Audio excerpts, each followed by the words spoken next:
Well, hey Facebook, how you doing tonight? While we can, I wanted to do a special evening version of this from my little content cabin. It's a nice little inside of my gazebo with a little bit of fancy lights and other stuff like that you can see. And I'm just really blessed and happy to be able to have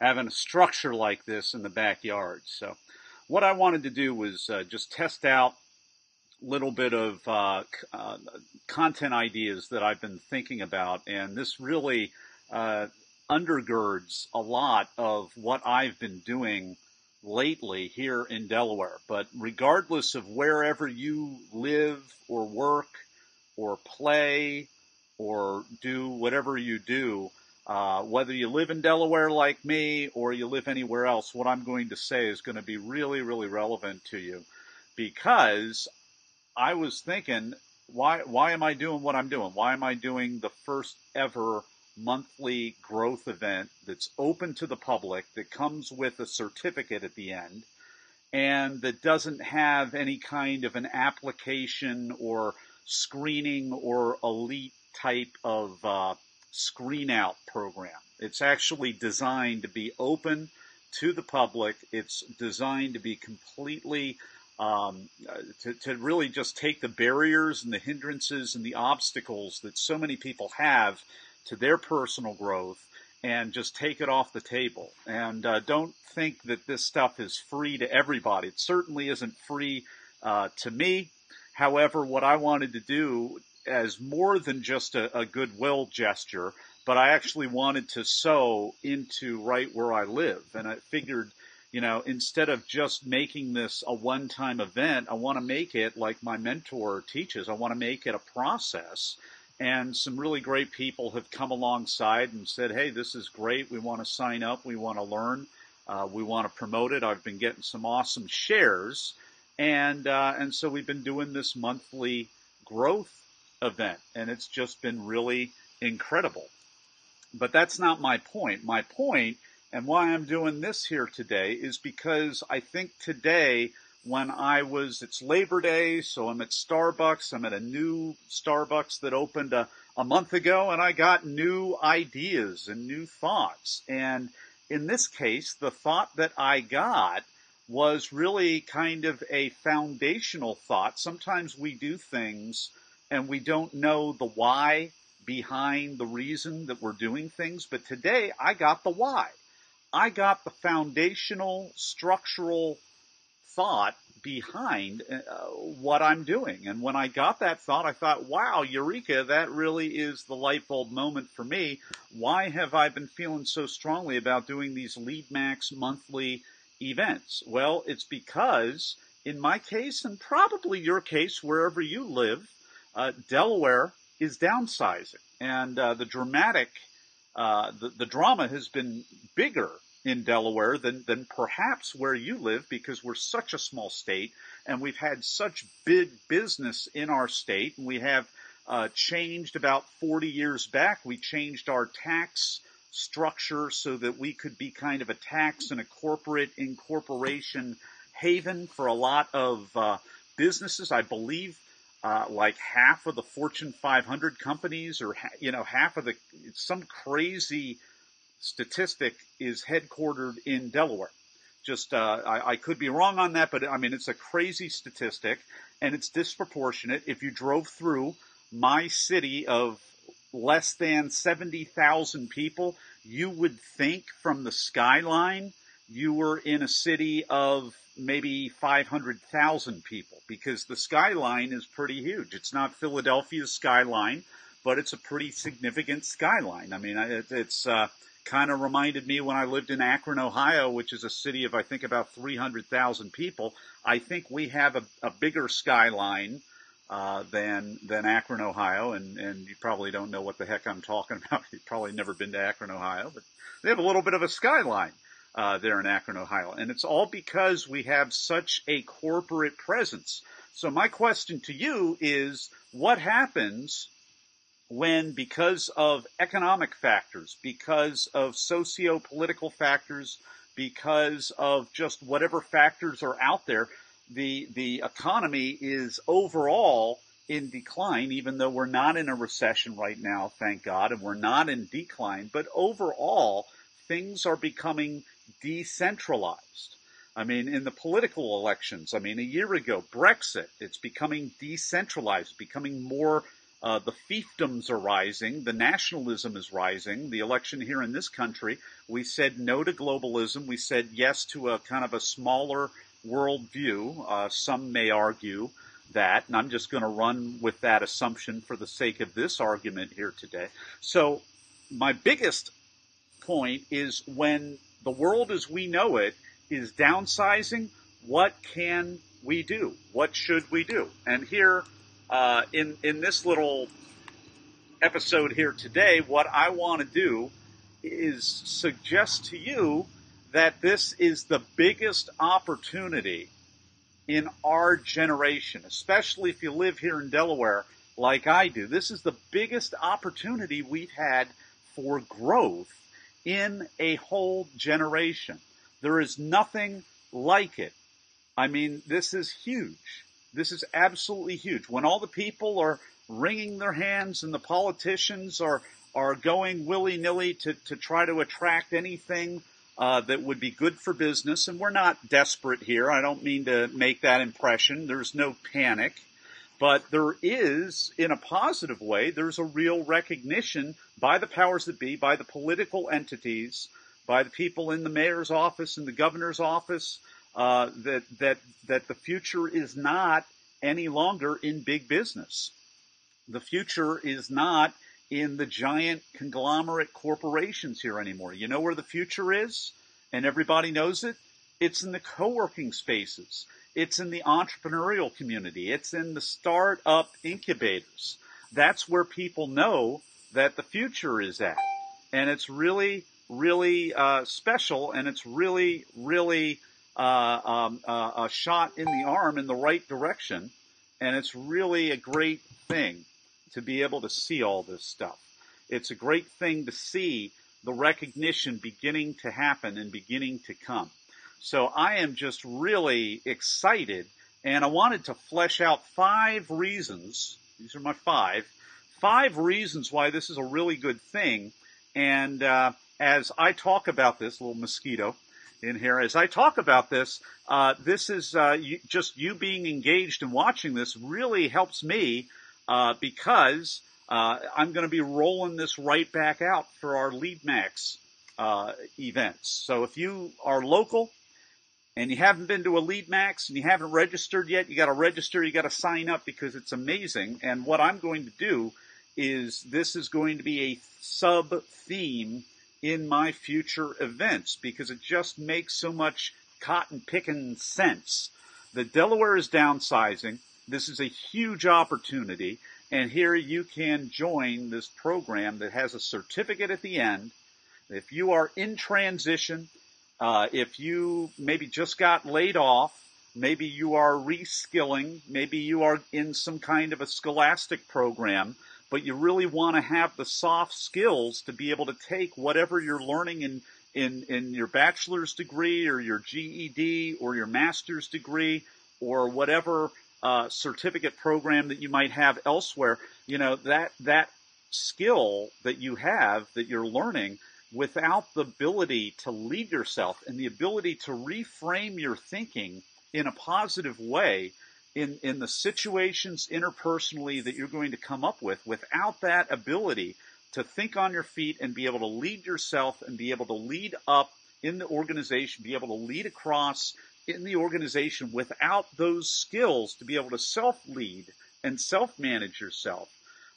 Without that, you could go around. I know this to be a fact because I taught graduate students who would be picking up graduate degrees, and they'd be getting this certificate and that certification and everything else, but without the ability to self-manage your own issues and then to be able to lead yourself proactively.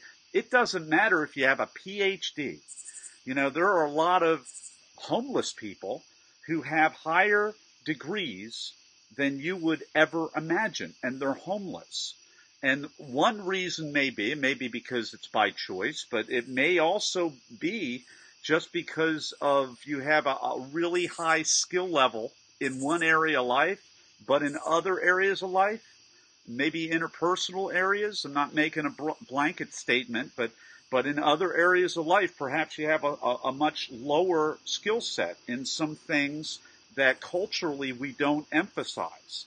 I have learned, because why am I saying this? Not because I want to talk myself into a corner. It's because I'm really the poster boy for being someone who has, I mean, I don't have a PhD, but I have a master's degree, and I used to teach graduate school, and I used to do all these things, and I just accumulate all of these certificates, certifications, programs, degrees, all of that, but without the ability for me to lead myself and to have the awareness and the recognition and the emotional intelligence and the social intelligence that I have learned, not so much from in this case, the John Maxwell program, but I would say the John Maxwell people. I mean, the program is great. The content that I learn and study and teach from John Maxwell is great. But what's even better than that? What could be even better than that? Seeing it lived out in other friends that I have, not just John Maxwell, not just the people at the top, but people that I've had relationship with for 3 years, 4 years, 5 years, 6 years in this program who are getting ready to ship off back to Paraguay next week. They're going to be down there changing the world, and I'm going to be here changing Delaware with all of you. And I'm happy to be here this time. I'm going to be a little sad, but I know that right now I want to be an agent of change right here. So more than the stuff that I'm learning, it's more powerful, the example of other people, as well as seeing the change in my own life. And I know there's a change in my own life because we packed out last month. We packed out our Leadwell event last month. I mean, I could show you pictures of it right now. I'm not going to, but we packed the place out in the library. We hit a threshold. We had influencers in the room. Very, very grateful. And I know that there is a massive change and there's a massive shift. Eric, buddy, it's always good to see you from Uruguay. Oh my gosh. So, yeah, sometimes Eric pops up here. It's always good to see him. So having said all of that, okay, I want to give you these 5 reasons why Delaware's downsizing, as well as the downsizing that's probably going on wherever you live in the world, even if you live in South America, like Eric, why it's a good thing. And it really comes from, I think it's a Jim Rohn quote that we always like to talk about. It says, when we change the way we look at things, the things we look at are going to change. And this is just a simple matter of, is the glass half full or is the glass half empty type of thing? Is it half full or is it half empty? Well, usually when we downsize and we do bailouts and we do consolidations and breakups and restructurings and layoffs and hatchet jobs and all of those things. Steven from Vietnam, it's good to see you, buddy. Man, this must be international. Well, I guess if I do this a little later in the day, we get a new crowd here. Yeah, we get any smaller, we'll be too big for ourselves. Absolutely, Eric. So, this is just a reframing episode. It's a huge opportunity, but only for those who see and seize the opportunity. So if I'm a growth person, I'm a person that has a growth mindset. And you know what, folks? It's not because I was born with a growth mindset. I wasn't born with a growth mindset. I was born with the other mindset. I was born with the fixed mindset. You could call it the poverty mindset, the entitlement mindset, the lazy mindset. Yes, I'll say the L word, the lazy mindset. You know why? Because there are people that don't have a lot of resources. They don't have any privilege at all. They have every disadvantage except for one. They have somebody in their life. Maybe it's their mama. Maybe it's their dad. Maybe it's a friend of the family. Maybe it's a teacher or a faith leader. But they had some person in their life Maybe it was an author of a book like John Maxwell, but they had somebody in their life that didn't let them have an entitlement or fixed mindset. They said, your disadvantages today are your opportunities tomorrow if you will turn them. Every disadvantage, every problem contains the seed of an equivalent advantage. And if you're the type of person that has learned through hard work, not through being born with it, but you made the decision that says, hey, every time that I have a setback, I'm going to look for the real opportunity to become a better person and to learn. That, my friends, is a growth mindset. So when we have downsizing and everybody around is losing their head and blaming it on you, like that Rudyard Kipling poem that Mrs. Harder made me memorize in the 10th grade, and I was complaining. And, after I graduated from college, I was really happy I learned that poem, If. You should look it up if you don't know what I'm talking about. The growth mindset is a huge opportunity to shift the way that we look at things. And when we shift our mind, we shift our posture, and we can make a shift to make a difference and be one of the people that see the change coming and sees the change to add value to other people. And when they add value to other people, the value gets back on them. Let me tell you, my gosh, I want to be doing that more and more and more and more. So we have step up time. When it's downsizing time in the popular culture and the news is all bad and the media and the TV shows and the newspapers and all of that stuff is all about downsizing, it is time for you and for me to upgrade. And we do that by stepping up into personal empowerment. Donna, right down the street. Hey, Delaware represented here. This is great. All right.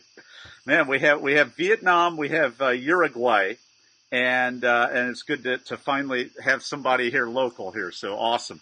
All right, so we're going to empower ourselves so that we can make a difference. When everybody else is wringing their hands, it's an opportunity to shift the way that we look at things, make a difference, and be able to step up and create a better present and a better future, which turns into a better present for us. Here's another reason why the downsizing of Delaware or wherever you live is a good thing. And this is probably more germane to Delaware just because it's been about 5 to 10 years that this has become a pretty acute issue.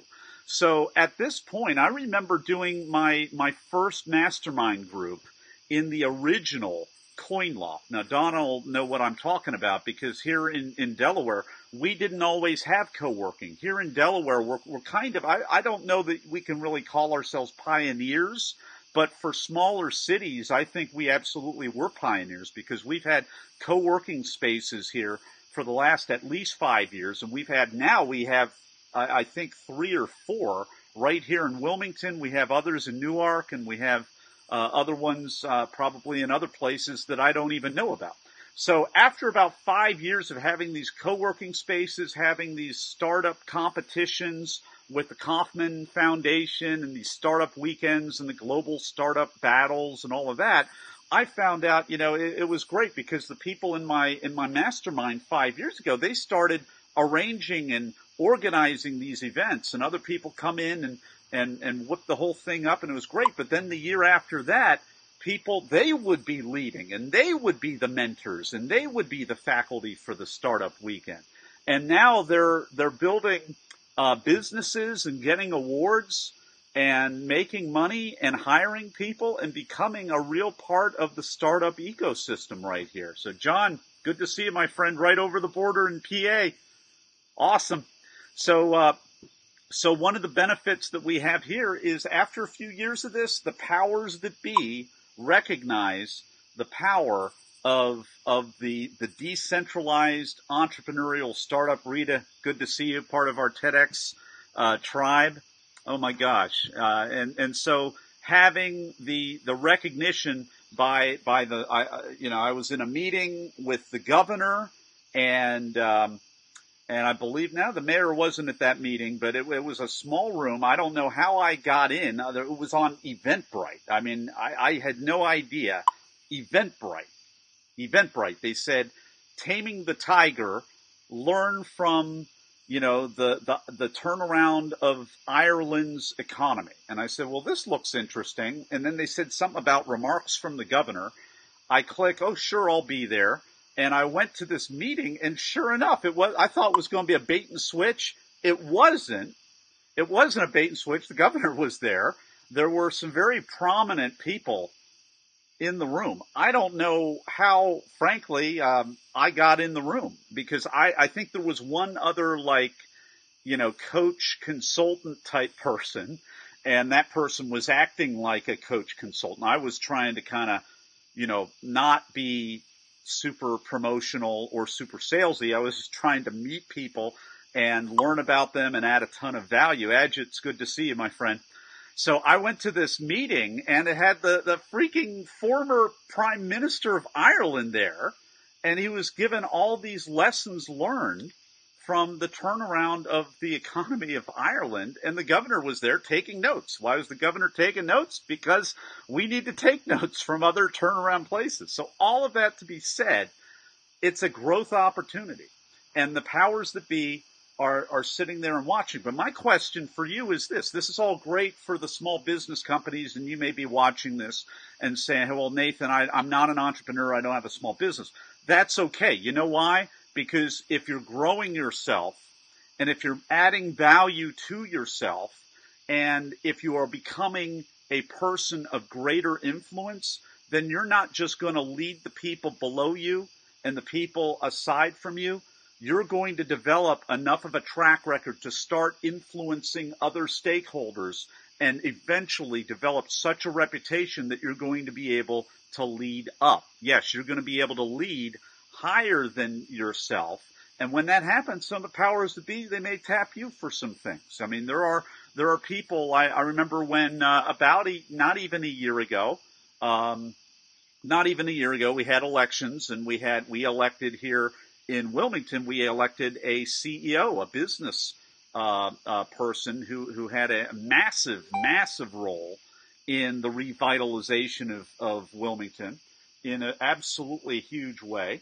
And he is now the mayor, and he put together an advisory committee, and there were people, here's my point, there were dozens and dozens and dozens of people on these advisory committees. And different for the arts, and for, different groups in society, different voting blocks and neighborhoods and all of that. And there were people assigned to advise the mayor and the mayor's cabinet. And there were people that I knew on this advisory committee. There were dozens and dozens and dozens. So my point is, maybe you are, middle management. Maybe you work in a cubicle. You know what?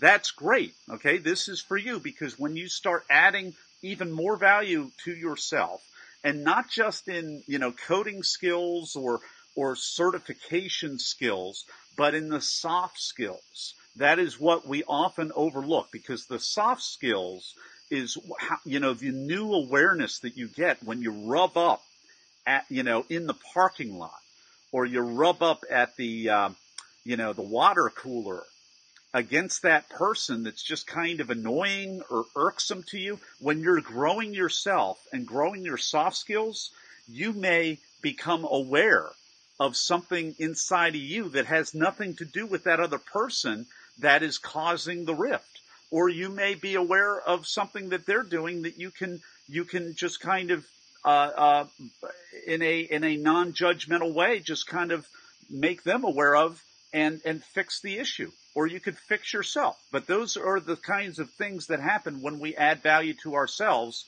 in the way that I'm suggesting. So the powers that be are looking, and they're looking at you, they're looking at me. You want to make a difference. It's a great way to make a difference. Here's another one. Okay? Here's another one. We get a better perspective when we downsize and view that as a growth opportunity. When we just downsize and view that just the same way as everywhere else, then the whole opportunity is missed, because we're in panic mode, just like everyone else. But when we view it as a growth opportunity, we have a better perspective. We have a bigger perspective. We have a positive perspective. And I wrote a couple of notes here. I mean, culturally, why do we miss the opportunity? It's because culturally, as Americans, and I know I'm in the minority here because we have what I think John may originally be from Africa, I believe. We have who do we have? We have Donna, who spent a lot of time in Israel.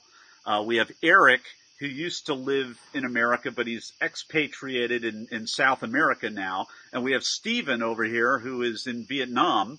And so I'm talking to the minority here, but if you're an American, we have a massive cultural bias, okay?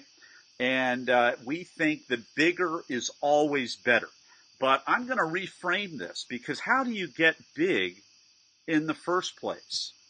That's my question. How do you get big? I mean, boom. Do you just use hype to make everything big? Do you just pay for ads and everything becomes big? Well, not in the olden days, right? Not in the old-timey days. We had to work and we had to sweat and we had to, we had to work really, really hard for a really, really long time and get incremental change. And I think that there's a lot of good to be said for the American spirit of optimism and stick-to-itiveness and self-reliance. There can be really good traits to that. But you know what? When we just cave into this whole bigger is better mantra, we miss the goal. So if you think of, you can't see it right now, but all around my gazebo here is my garden. And last year we actually had an active garden. And we had plants in this garden last year. And you know what? When we bought the plants, they weren't very big. They were little seeds and they were little saplings. They weren't very big at all. So my point is, all healthy things grow. And the only way that they get big and ginormous is to start out small. So that big thing that you saw, the too big to fail banks that we have today, that probably may not be a good thing, too big to fail and, all of that. But, they started with ethical, hard work. And I hope they're still ethical. But, I just heard something about a very large bank that had, the CEO said, oh, we're fixing everything. And they found out there were like 100 million fake accounts. So I'm just like shaking my head a little bit. But aside from that, even there, 100 years ago when that bank was starting out, or a couple hundred years ago, however long it's been, it was ethical, hard work, honesty, all of those good things. And it started out small, and small, consistent things over time will pay off. And that's the truth for you and for me. And here's what's not always the reality for you or me. We don't always have the big, huge success. Sometimes there's a little bit of a deck stacked in favor of too big to fail. And that can sometimes not be a good thing at all. But you know what? There's always the seed of a better advantage if you choose to step up with character and really make the hard choice to change how you're going to view an otherwise devastating setback. Now, can I just hit the pause button on this? Because I just like to say, when I'm kind of preaching this great rah-rah sermon here, which is what I'm doing right now about being resilient and, choosing to have optimism and choosing to put the best spin on it and pressing ahead the next day. I just want you to know, I struggle with this stuff at least as much as you do. I mean, there are some people that are liking and putting emojis out, and you guys have started amazing businesses. You guys are really the ones that I should hand over the microphone for you to preach to me. But you know what? I think it does help us just to articulate certain things. It does help us accountability wise, kind of put ourselves on the line a little bit. But I just want to acknowledge, resilience is something that is not yet a strong suit for me. It's something I work at a lot. It's something, when I get clobbered with a limiting thought that I haven't recognized yet, it is really difficult. And you know what? That's why I signed on with John Maxwell. That's why I've met many of you that are here, clicking on this thing here today. It has been as great as the content and the example of John Maxwell has been, and it's great content because he's written only three other people, nonfiction writers, from what I heard this week, only three other people who are nonfiction writers have penned 5 separate million copy plus bestsellers. So great stuff. But even better than that has been meeting many of you and seeing your example and watching you live these principles. I mean, that is a different kind of influence, not just when the figurehead at the top, the thought leader at the top, the guy that sold the 25 million books at the top. That's great, but that's only one kind of influence. And when you read the book, that's another kind of influence, but a powerful kind of influence is when you see other people who you look up to as friends and as, heroes a little bit, but also as peers, and they're living the principles of the book. And that's why we have these leadership groups, and that's why we have these growth groups, and that's why at the end of every Lead Max event that we do at the library, I shouldn't say this because it's really for just those people in the room, but I give every person in that Lead Max group at the end of the library who came in the room, I give them the opportunity to go further, and I go and give them an opportunity to join me in a co-working place in a conference room, and we have a leadership group. We have a mastermind group for the next 3 or 4 weeks, and they have been impactful.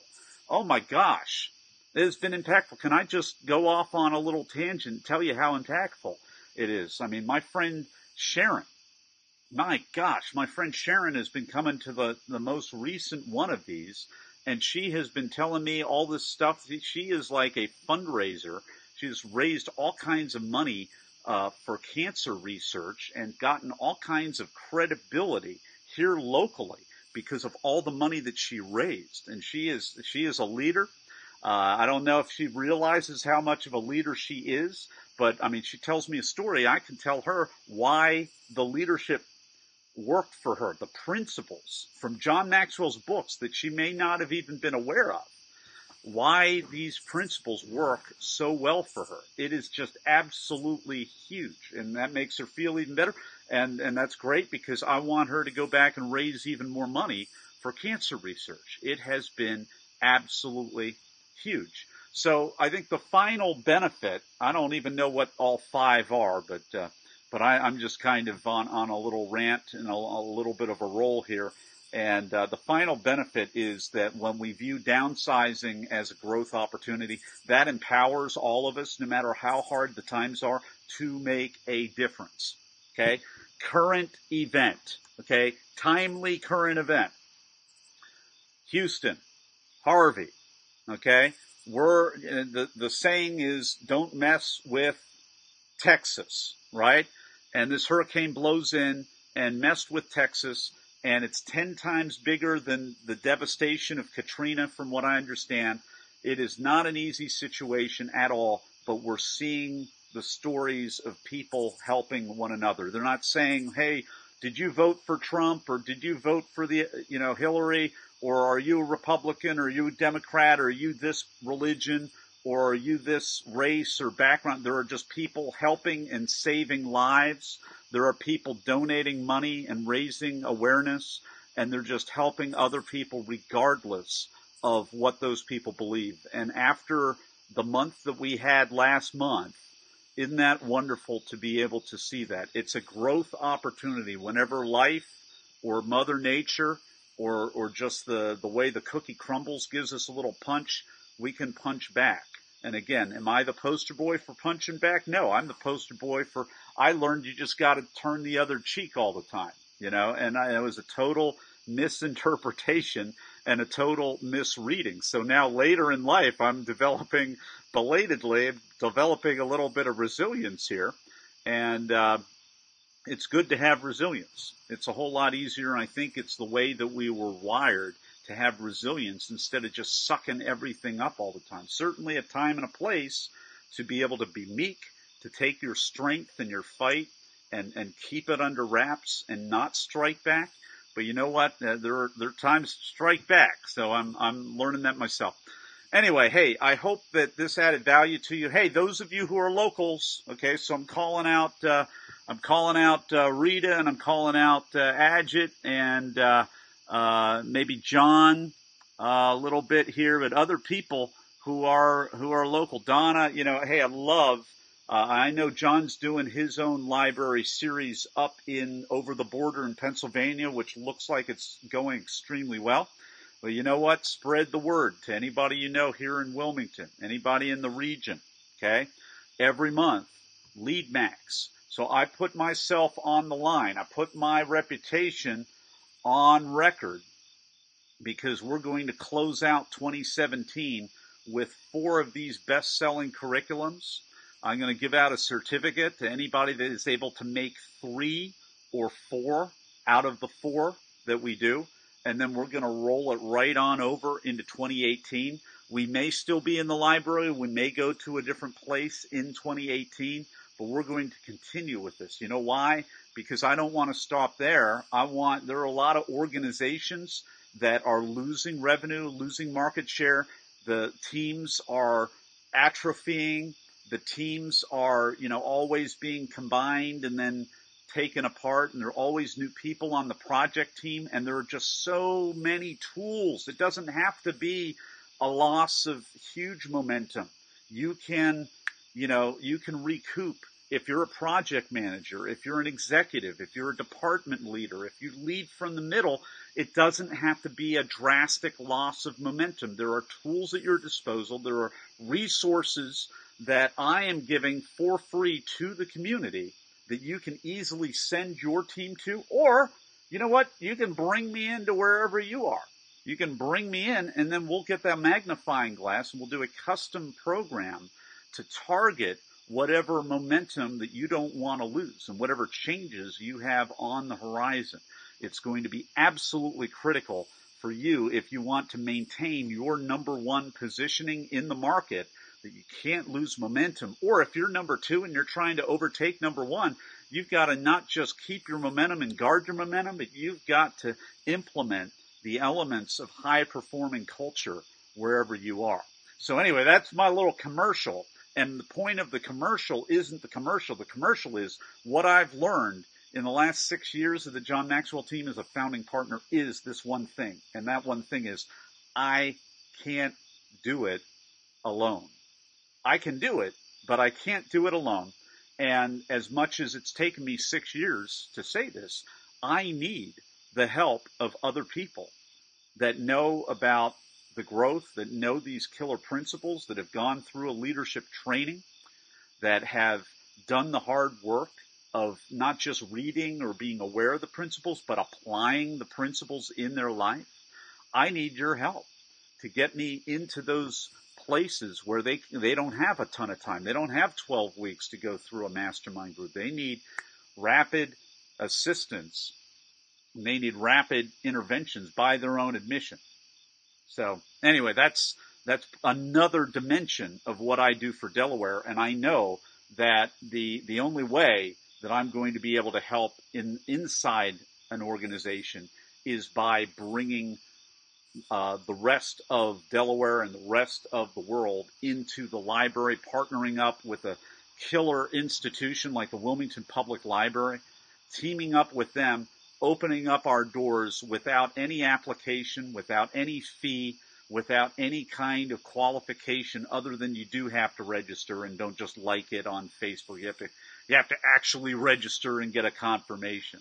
But we've opened the doors to make a difference. So I hope to make that difference with you, and I eventually hope to make that difference in the lives of other people that you know, their organizations, their teams, and there's so many ways to do that. But anyway, for now, the night is maybe young, but we are just under 40 minutes on this Facebook Live. I just so appreciate all of you who have jumped in here over the course of these last 40 minutes, and especially those of you who put little nice emojis and little thumbs up, little love hearts, and our expatriate friends, as well as international community that jumped out there at the beginning. It's awesome to see all you guys. Thanks so much. Take care. And it was real fun coming at you from the content cabin this evening instead of just the front porch or wherever I normally go. So Anyway, take care, all you guys.